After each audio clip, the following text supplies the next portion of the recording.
a su nombre. Y a su gloria.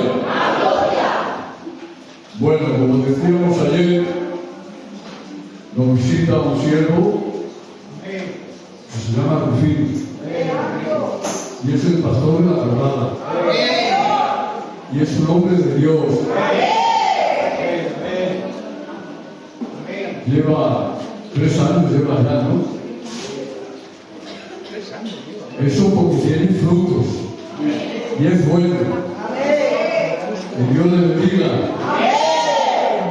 ¿Viene con su compañera? Y viene también con Pepe y Amparo. Y les bendecimos en el nombre del Señor. Bueno, yo ya me quiero quitar de aquí. Y que haga el pastor lo que quiera. Vamos a sacar una alabanza y pasamos a nuestra ofrenda.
Un día hubo 10 trabajas, ¿no? Dios trabaja cuando quiere y cada persona, a medida de su forma de ser, trabaja para que sea entendido. Entonces, voy a empezar con un versículo, porque este versículo tiene un poco que ver con lo que voy a contar de mi sanación, no mi testimonio. Es como logró. Dice Juan 8:32, y conoceréis la verdad, y la verdad os hará libres. A veces leemos versículos, pero necesitamos un entendimiento, porque leemos, oramos, pero tenemos que tener esa parte de examinar lo que estamos leyendo, y si no lo entendemos, lo veremos. Hace un tiempo, yo leí un libro, porque yo me gusta mucho la lectura, y leí un libro de Platón. Entonces leí una cosa ahí muy rara, que decía, pues había muchas personas en una cueva oscura, pegados a la pared, y hubo alguien que dio una luz en la lejanía, salió ahí fuera y conoció una creación de Dios que era como la luz, que era como el sol, que eran los animales. Y entonces de ahí empecé a darme vueltas, y por la noche me daba vueltas todo eso, y decía, Señor, ¿a dónde me quieres llevar? Señor, ¿dónde me quieres llevar? Y el Señor me habló, y el Señor me dijo, Pepe, la sanidad empieza dentro de ti. No te alimentes de fuera para adentro. Mira bien dentro de ti para que busques esa sanidad. Llevo tiempo con eso y si me permite, pues le voy a ver 5 minutos para que mi pastor pueda predicar lo que él tiene para hoy, que siempre tiene para hoy. La sanidad interior se refiere a la restauración emocional, mental y espiritual, que se logra a través de la fe, de la relación con Dios y las oraciones. Son muy importantes, hermanos. Orar es muy importante. La Biblia ofrece numerosos pasajes que hablan de la sanidad interior, tanto física como espiritual. El objeto de lo espiritual, hermano, yo estaba muy equivocado, porque yo era un hombre que, si dan cuenta, ya llevaba años en la iglesia, estaba un poco sentado. Era como cuando estás en dos partes y coges dos caminos indistintos, tomas un lugar y tomas otro. Entonces, un poco religioso. Y no me daba cuenta. Entonces, a partir de ahí, empecé, me bajo a un río por la mañana, que tengo cerca, allí hago mis oraciones, en mi casa, o cuando puedo, también. Y entonces, a partir de ahí, me di cuenta que cómo puede Dios obrar en la vida de las personas para traerles paz, perdón y renovación. El perdón es muy importante y renovarnos en el espíritu tiene que ser primordial para cada uno de nosotros, para el crecimiento espiritual. Yo me puedo pasar 100 años en la iglesia y puedo seguir siendo el mismo Pepe del principio. Entonces, los conceptos de la sanidad interior abarca sanidad de heridas emocionales. Yo, desde pequeño, tuve algunas. Me gustó mucho sacarlas y poderlas desprender. Pero solamente cuando empecé a darme cuenta de lo que Dios me había puesto, del trabajo que Dios me había puesto, y cuando me habló de la sanidad interior, me di cuenta que las cosas pasadas solamente sirven como experiencia. Pero hay que dejarlas atrás, porque lo importante es el día a día de Jesús, en su presencia, y que cada día te levantes y digas, gracias Padre por este día. Con mis años y mis canas, tienes paciencia.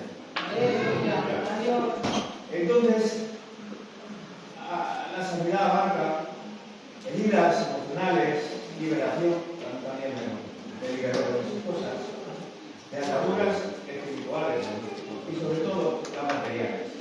Porque a veces se encuentra así en el trabajo de la mañana, un poco de dinero cuando te hay una época buena y ganas, y todas esas cosas fluctúan dentro de tu mente y no te traen ningún beneficio, porque Dios es lo más importante que pueda haber en nuestra vida.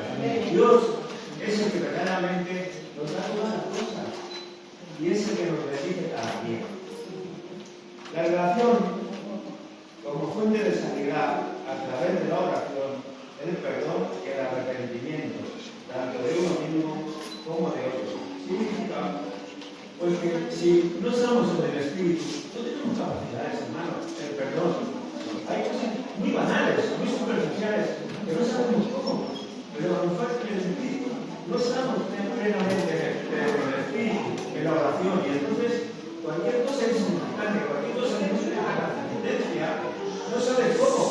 Pero es como si la cizaña en ese momento se quedara en una pequeña discusión con un familiar, con un jefe, con quien pueda ser, y son cosas que no tienen trascendencia, pero cuando estás en el camino propio de Dios, llevado, y cuando están verdaderamente convertidos, callas, y un silencio vale más que mil palabras.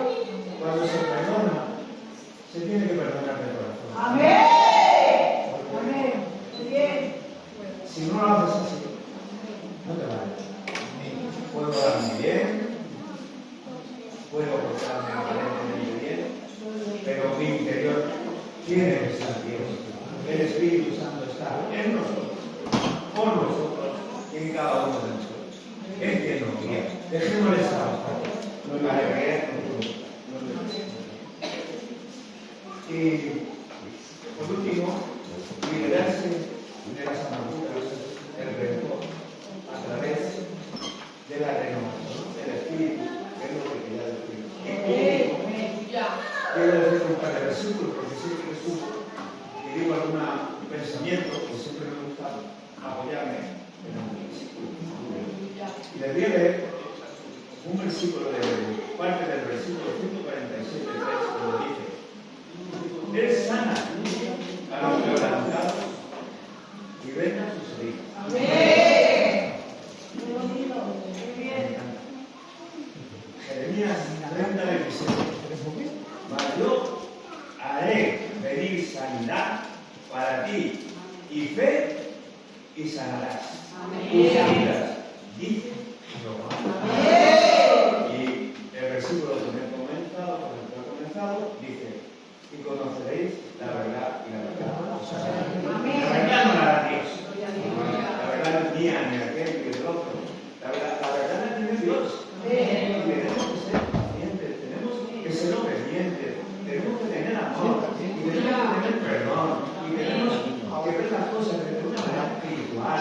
No podemos ser toda la vida con un carácter que nos tenemos que moldear, y solamente con el Espíritu Santo podemos hacerlo. No tengo más. Gloria a Dios.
Ya nos conocemos, creo que no hay nada que decidir. Si quiera competir, se puede ir a Jarama, que es un buen sitio para competir, un buen coche, cada una vuelta que quiera por ahí. Pero esto es un lugar para compartir. Y yo tengo una palabra del Señor que yo voy predicando hasta que vosotros penséis. Cuando vea que alguno se cae del banco, pues entonces amén. Todos los que de su Biblia me acompañan en la lectura de la palabra, libro de Santiago, capítulo 1, verso 21, y leemos en el nombre del Padre, del Hijo y del Espíritu Santo. Amén. Dice la Biblia en este lugar: por lo cual, oh hermanos, desechando toda inmundicia y abundancia de malicia, recibid con mansedumbre la palabra implantada, la cual puede salvar vuestras almas. Amén. Bueno, hermanos, nos encontramos ante una de las epístolas en la cual se refleja la vida cristiana de una manera práctica y comprensible. El apóstol Santiago fue hermano de nuestro Señor Jesucristo en la carne, y en un principio él no creyó que Jesucristo como su Salvador fuese el Mesías prometido. Pero finalmente terminó aceptando a Jesucristo como su Salvador, y con el tiempo llegó a ser el líder de la iglesia en Jerusalén. Centró todos sus esfuerzos en conquistar a los judíos y traerlos a la fe en Jesús. La carta de Santiago es un tratado simple pero organizado y lógico sobre cuestiones visibles en la vida cristiana, convirtiendo así la carta de Santiago en una carta que su principal objetivo es que nuestra fe sea una fe verdadera que se muestre en obediencia y en justicia. ¿Saben? La carta de Santiago podemos dividirla en tres temas principales, temas que se entrelazan uno con otro. Desde el capítulo 1, verso 2 al verso 27, tenemos una verdadera vida práctica o religión. Desde el capítulo 2, verso 1 al 3, 12, tenemos una verdadera fe. Y desde el capítulo 3, verso 13 al 5, 18, tenemos una verdadera sabiduría. El texto que hemos cogido de partida bien podría considerarse el corazón de la carta, o el texto que domina la carta de Santiago, bajo la premisa de que es imposible alcanzar una verdadera vida práctica, tener una verdadera fe y alcanzar una verdadera sabiduría si no hacemos lo que dice el texto: recibir con mansedumbre la palabra implantada. Aunque el centro del Evangelio es la fe en Jesús, es imposible alcanzar a tener una verdadera vida práctica o alcanzar una verdadera sabiduría basada en la fe sin hacer lo que este texto dice: abrazar, recibir con mansedumbre, que en griego prautes significa apacibilidad, humildad. ¿Qué es lo que tengo que recibir con apacibilidad y humildad? La palabra implantada. Será por medio de recibir la palabra con fe, la cual nos hará alcanzar la salvación que Dios ha preparado para cada uno de nosotros. ¿Saben? Para alcanzar esta palabra de Dios por medio de la fe, y por medio de la fe alcanzar, tener una verdadera sabiduría, una verdadera vida práctica, una verdadera fe. Justamente el renglón anterior, ¿me sigues? Dale, Señor, que dice que la música mansa la fe.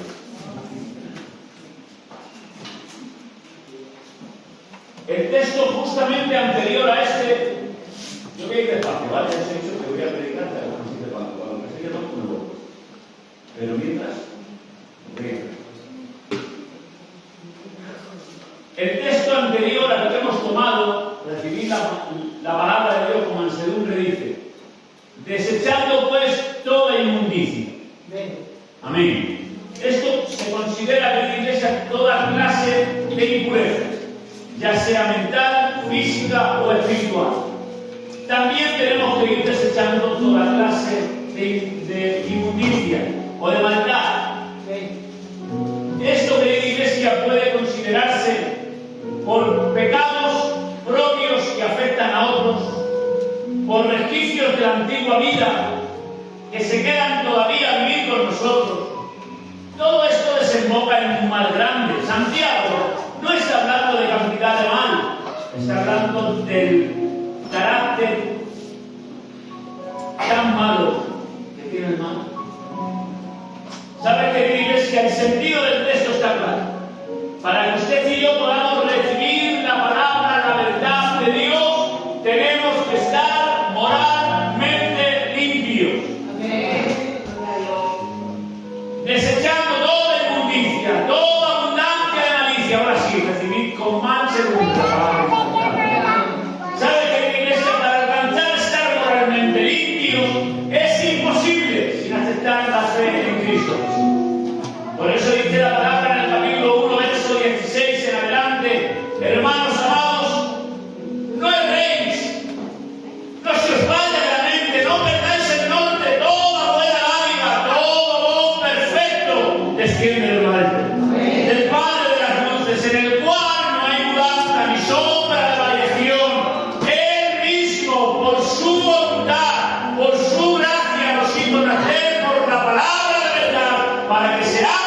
primicias de sus criaturas. En la iglesia nosotros alcanzaremos y alcancemos una moralidad limpia el día que aceptemos a Cristo como nuestro Salvador. Ese día, querida iglesia, se realizó dentro de cada uno de nosotros el milagro de la regeneración.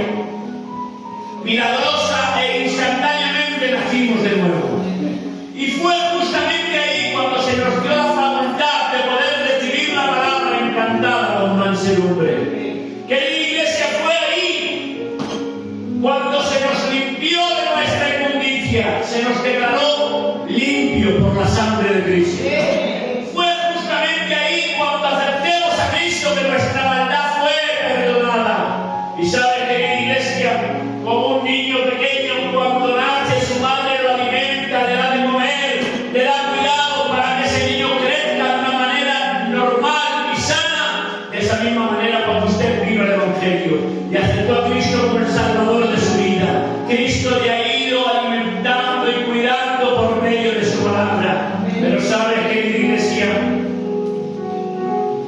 todo recién nacido tiende a crecer. Y es ahí cuando encontramos los problemas.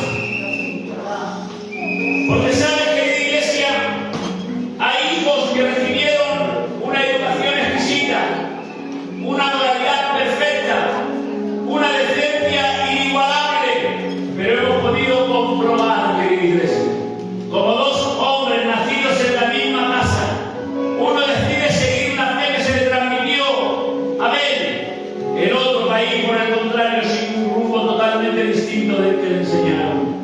¿Sabes, querida iglesia, dónde estuvo el problema? No en su principio. En su principio fueron doblemente nacidos en la misma casa, cuidados, alimentados y educados por los mismos padres. El problema fue cuando se hicieron independientes y empezaron a buscar y a hacer sus propias decisiones, recogiendo el fruto de su cosecha. Querida iglesia, tenemos un gran problema hoy. Todos recibimos por medio de la fe la salvación de nuestras vidas. Todos, querida iglesia, estamos siendo educados, siendo alimentados en el seno de la iglesia por el mismo Padre. ¿Dónde está el problema de los cristianos actuales hoy? No en nuestro principio. En nuestro principio, todos, querida iglesia, hemos venido al Evangelio a través de la fe en Jesucristo. Todos estamos recibiendo el mismo alimento espiritual, su santa palabra. Y todos estamos siendo cuidados por el mismo cuidador, el Espíritu Santo. El problema es que muchos nos hemos hecho independientes. Hemos empezado a tomar nuestras propias decisiones. Nos hemos empezado a relacionar con personas que en muchos casos no abrazan nuestra fe. Nos hemos hecho, querida iglesia, degustadores de cultos. Nos hemos hecho, querida iglesia, personas que viven el Evangelio de una manera más humana que cristiana. Hemos perdido el sentido, querida iglesia, de necesidad espiritual, que es el alimento de la palabra y la comunión con Dios. Hemos perdido el sentido de dependencia con Dios, que es esa necesidad de verle a Él en todas las facetas de nuestra vida, sabiendo y estando seguro de que Dios está detrás de todo. ¿Sabe por eso? Que no nos hemos dado cuenta y de una manera normal hemos normalizado tanto las cosas, querida iglesia, que hemos ido por caminos que nos han llenado de suciedad. De una manera sutil, querida iglesia, hemos empezado a tomar ciertas actitudes y darle ciertos caprichos que antes no nos los daban. Palabras malas, malos pensamientos. Como efecto dominó han ido descendiendo las cosas que sostenían nuestra vida sensible cerca de Dios. Hemos dejado de orar, hemos dejado de leer la palabra. De una norma natural hemos permitido actuaciones dentro de nosotros que hoy demuestran que nuestra vida no está todo cerca de Dios que debería de estar. ¿Sabe, querida iglesia? Cuando nos hemos querido dar cuenta, estamos tan lejos de Dios que yo no sé ustedes, pero yo me he encontrado con muchos cristianos con actuaciones malas. con malos pensamientos, esperando ver la caída del prójimo después de ponerles el tropiezo, con malos pensamientos e intenciones en el corazón. ¿Sabes? Cuando nos hemos caído a la puerta hemos visto a cristianos llenos de suciedad y de inmundicia, que fue justamente de lo que se nos perdonó y limpió cuando aceptemos a Cristo en el corazón. Pero ¿sabes, querida iglesia? Por esa condición es que muchos hoy no pueden aceptar la palabra con mansedumbre. No pueden, querida iglesia. ¿No te has dado cuenta que hoy se te predica un mensaje con verdad que indica con exigencia? Y si el predicador no es de tu gusto, no lo recibes, o intentas buscarle excusas, buscándole los defectos a los que está predicando dicho mensaje. Pero sabes que en la iglesia ha llegado el tiempo de no justificar lo injustificable. Aleluya. Tenemos que empezar a dejar de justificar lo injustificable en la iglesia.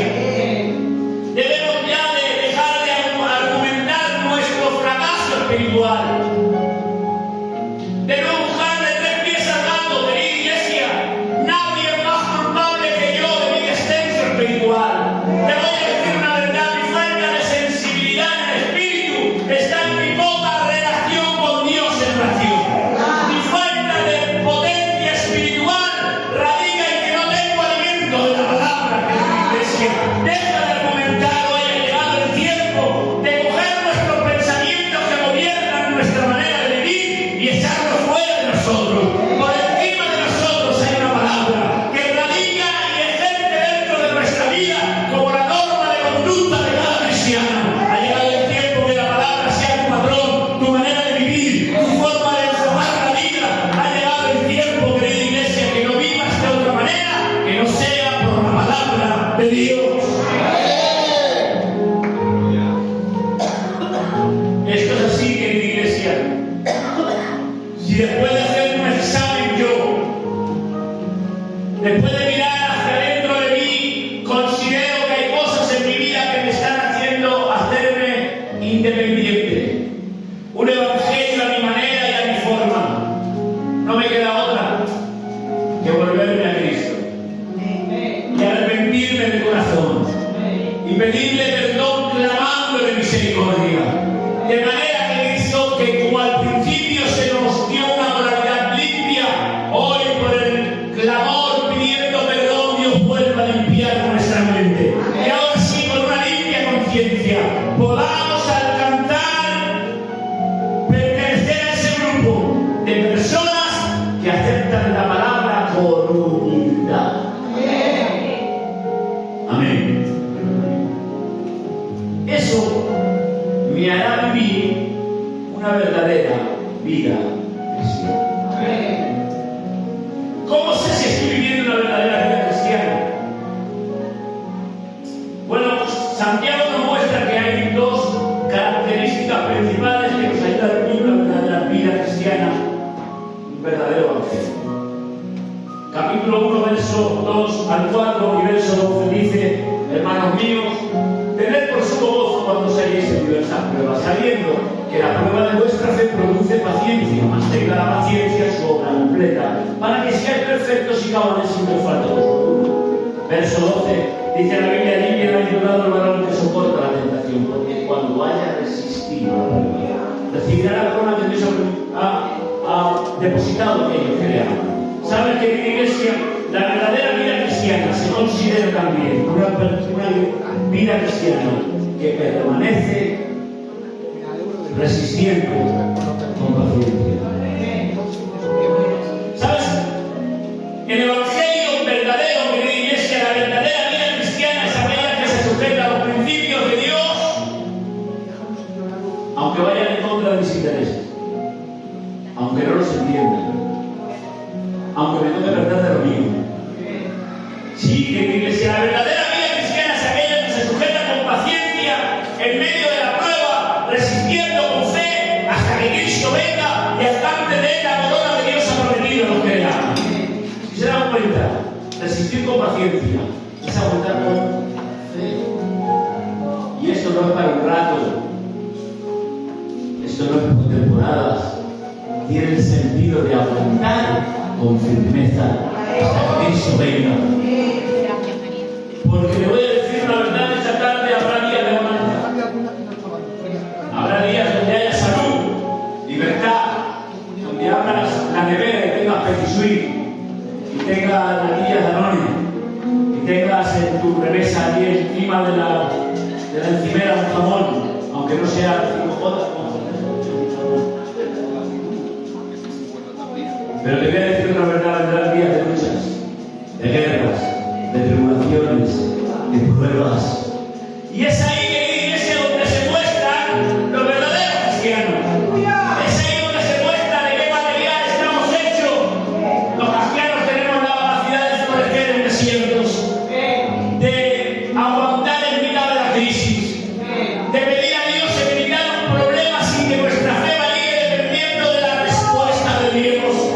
Que en la iglesia ha llegado el tiempo de que nuestra paciencia y resistencia en medio de nuestros conflictos marque un antes y un después dentro de nuestra vida.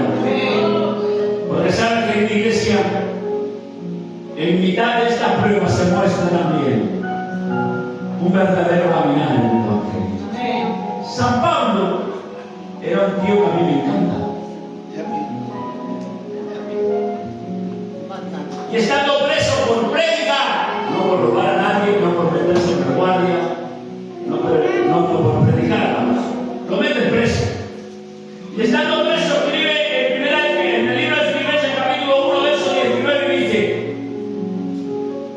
porque sé que por vuestra oración y la suministración del Espíritu esto va a resultar en mi liberación, conforme al dinero y esperanza de que nada se haya resultado de mí, con toda confianza, como siempre, ahora será magnificado Cristo por cuerpo, o por vida o por muerte. Espera, Pablo, que me acabas de hacer un lío. ¿Tú sabes que están orando por ti? Sí. ¿Y sabes que el Espíritu de Dios está a tu favor? Sí. Y además sabes que eso va a resultar conforme a tu anhelo y esperanza en tu liberación, en eso confío. Y además sabes que como siempre será magnificado Cristo. Sí, pero va a ser magnificado aunque muera o aunque viva. Porque te voy a decir una verdad, querida iglesia, cristianos de mediodía los tenemos a patadas en todas las iglesias, pero ha llegado el tiempo de ser cristianos de verdad, cristianos a las duras y a las maduras, cristianos cuando Dios te bendice y cristianos cuando Dios te bendijo, cristianos cuando Dios contesta la petición y cristianos cuando Dios guarda silencio, que en la iglesia el verdadero evangelio se vive también en una conducta responsable. Amén. Capítulo 1, verso 21, dice la Biblia allí: la religión pura y sin mácula delante de Dios es esta: visitar a los huérfanos y a las viudas en sus tribulaciones y guardarse sin mancha del mundo. ¿Cuántos cristianos conocen que van a ver a las viudas en su tribulación? A los hospitales, a los entierros, a muchos. Yo conozco a muchos cristianos así, que cumplen con sus obligaciones, pero ¿cuántos de esos conoces también que no viven limpios? Porque no se trata de lo que haces, se trata de cómo lo haces y en la condición que vas. La premisa no es hacer buenas obras, la premisa es mantenerte limpio. Amén. ¿Sabes que en la iglesia la forma en la que nosotros atendemos las necesidades de nuestros hermanos habla también de la cualidad en la cual nosotros estamos viviendo el Evangelio? Amén. Miren, querida iglesia, la máxima en nuestra vida tiene que ser santidad, mantenernos limpios delante de Dios. Debo de hacer todo lo que la Biblia dice con un propósito, hacer bien y con una condición: limpieza. Amén. Amén. ¿Sabe que en la iglesia tenemos que tener la capacidad de aguantar con paciencia en medio de mis pruebas, bendiciendo a otros, estando yo en mis tribulaciones hasta que Cristo venga por su iglesia? Piénsalo y me dura un poquito, dale un par de minutos. que somos fieles cuando las cosas nos van bien, que somos fieles cuando los problemas nos van bien, que somos fieles y guardamos la postura cuando el viento va a favor. Pero ha llegado el tiempo de la iglesia, de que cuando viene el viento en contra, te agarras con fuerza y dices, todo quieto, que aquí estoy. Que venga lo que venga, que diga lo que diga. Pero yo adoraré a Jesucristo por encima de todas las cosas. ¿Sabes? Josué lo dijo de otra manera, que ahí se miran a los dioses que estuvieron al otro lado del río, o a los dioses de los amorreos en cuya tierra habitáis, haced lo que queráis, porque yo en mi casa serviremos a mi Jehová. Es tiempo de vivir en fidelidad, conducta responsable. Amén. El Evangelio se hará visible en mi vida en medio de conflictos, luchas, guerras, dificultades. Libro de Efesios, capítulo 6, verso 13, dice la Escritura: por tanto, tomad toda la armadura de Dios para que podáis resistir el día malo. Que viene el día malo. Sí.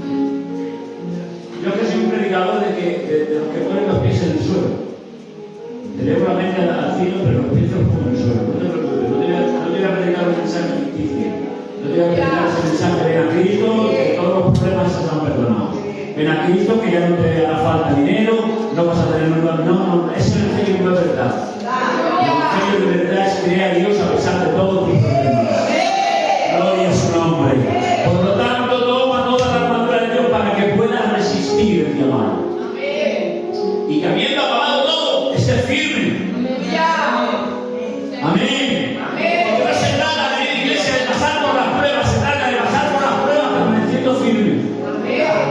Cristianos que tenemos que recoger la unidad de la prueba en el suelo, ha llegado el tiempo de que empieces a madurar tanto que tu fe no esté basada en lo que ves, sino en aquello que crees, y es Jesús y su palabra. Un aplauso al Señor.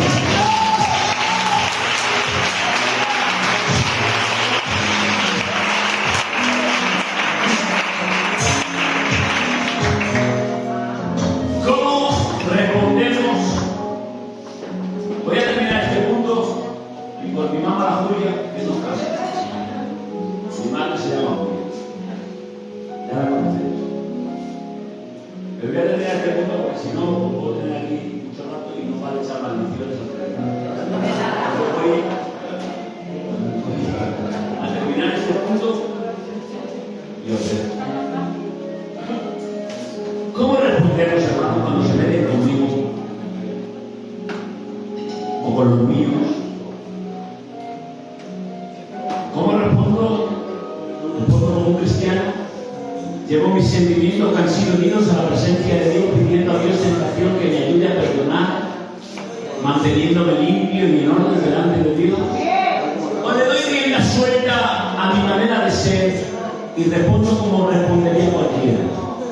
Eso no es un evangelio de verdad. La Biblia dice en el libro de Romanos, capítulo 12, verso 17: no paguéis a nadie mal por mal,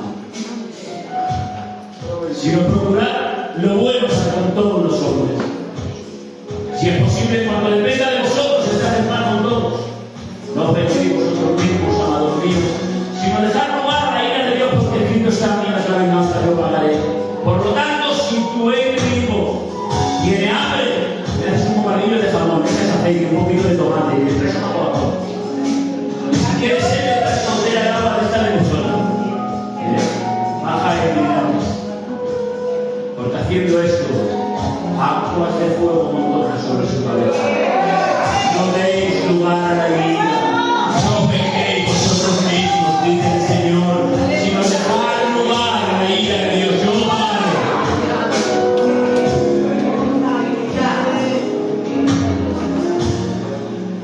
¿Dónde pongo el nivel de justicia cuando el que se juzga no es a mí ni a los míos? ¿Cómo me comporto cuando ese otro me falta? Me pongo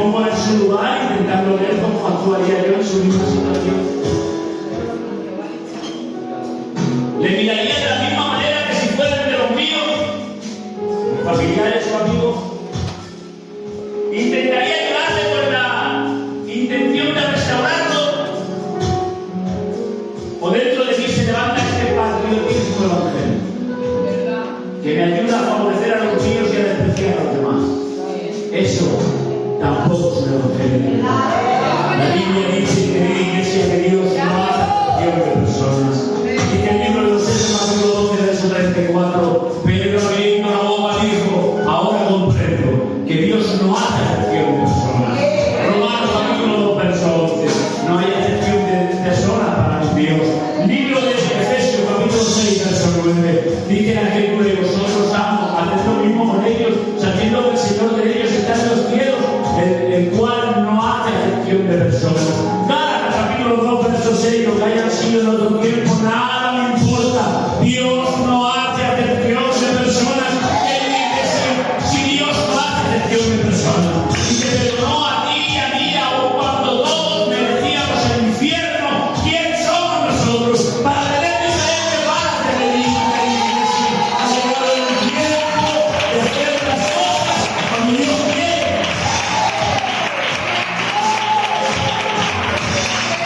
Diciendo esto, estamos pecando. ¿Saben lo que dice la Biblia en el libro de Romanos, capítulo 12, verso 9? El amor sea sin fingimiento. Aborreced lo malo, seguid lo bueno. ¡Aleluya! En cuanto a honra, refiriéndoos los unos a los otros. ¿Sabe qué quiere decir ese texto? Ese texto quiere decir algo muy importante. Dice, en cuanto a honra, refiriéndoos. Imagínense que ahora a mí y al pastor nos ponen en el dilema de estar en la Nacional de Oviedo predicando. Y nos dicen, elegir entre vosotros cuál de los dos quiere predicar. De mí tendría que salir esta iniciativa. En cuanto a honra, prefiriéndoos, predica tu hermano, predica tú, que te reconozcan mejor a ti, que tú tienes mucho de Dios. La Biblia dice, amados los unos a los otros. Hermanos, el Evangelio no sirve sin amor. El Evangelio sin amor es simplemente teología barata. El Evangelio sin amor es religión manchada por medio del consumismo. Ha llegado el tiempo, querida iglesia, de que empecemos a matar los valores que de verdad determinan nuestro carácter. El Evangelio de verdad se mide en conducta y en aguantar con perseverancia. Así podríamos enumerar muchas cosas que no son dignas de un verdadero Evangelio. ¿Qué estamos dispuestos a hacer para conseguir bienes materiales? ¿Hasta qué punto estoy dispuesto a hablar de otros y criticarlos sin importarme el daño que les estoy haciendo, poniendo incluso tambaleándose mi amistad o llegando a perderla? ¿Hasta dónde, querida iglesia, estoy dispuesto a perder el testimonio entre los demás? Boda, teoría, amistades. Si Él fue fiel, hermanos, si Dios fue fiel cumpliendo su plan de salvación para salvarnos, y lo hizo sin que nosotros lo mereciéramos, ¿hay alguien aquí que crea que merece que Dios muriese por él? Para el privilegio no lo merece ni el mejor de los hombres. Cristo murió por cada uno de nosotros cuando no lo merecíamos, cumpliendo su plan sin tener ningún interés propio. Nos toca ahora a nosotros permanecer fieles. Por amor, por misericordia, hemos recibido la salvación de nuestras almas. Tenemos que tener la entereza en nuestra mente de que el Evangelio consiste en vivirlo en privado. El Evangelio de culto no vale. No te oigas al culto, Te estoy diciendo que el Evangelio de culto, un grupo, no vale. Porque soy bueno mientras estoy con vosotros, que sois unos santos. Son profesores que os sentáis, que cada vez viene el Evangelio en privado, señores. Siendo fiel a Dios, honrando su nombre, viviendo en fidelidad, amándole por encima de todo. El Evangelio de verdad es un Evangelio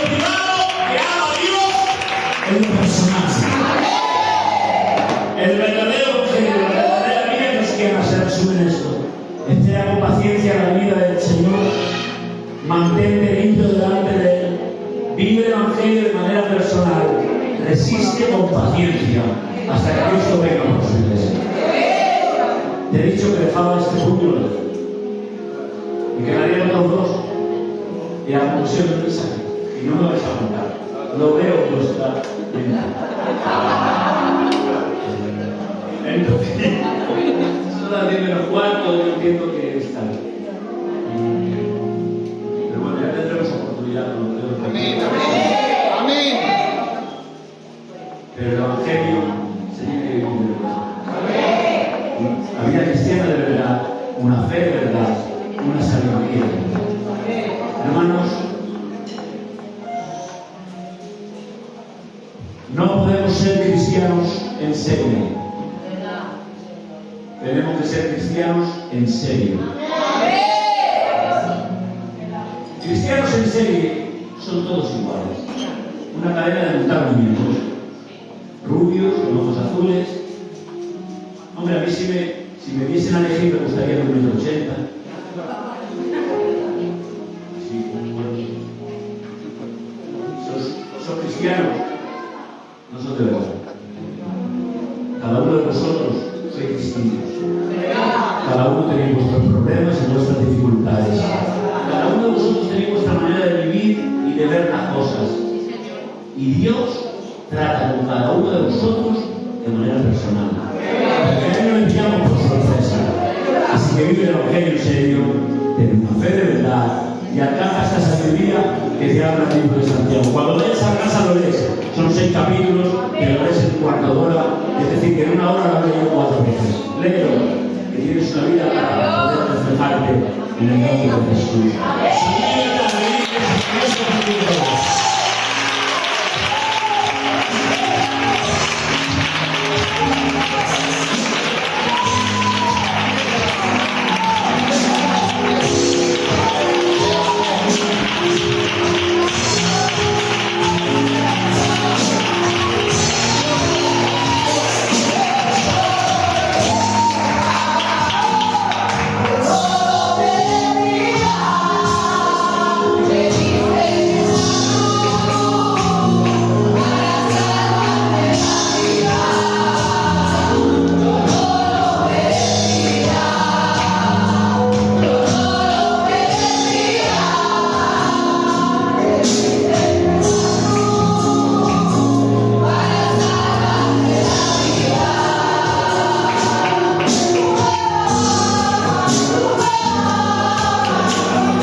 ¿Has disfrutado la palabra?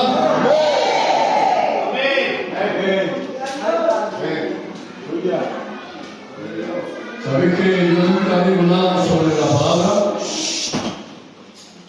Pero de verdad que no lo había escuchado, ¿eh? Eres un maestro. Mira, te voy a decir algo. Si vamos a dar una cena, y la religión nos dice, predicas con fino pastor, palabra de comunidad, con fino. Porque predica mejor que yo.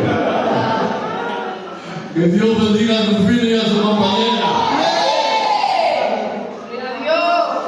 Y que Dios bendiga también al Amparo, que está ahí, y a su compañero.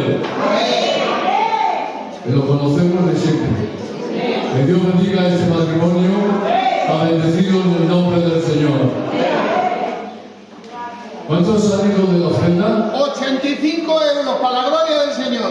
Amén. Ahora se queda el anciano. ¿Eh?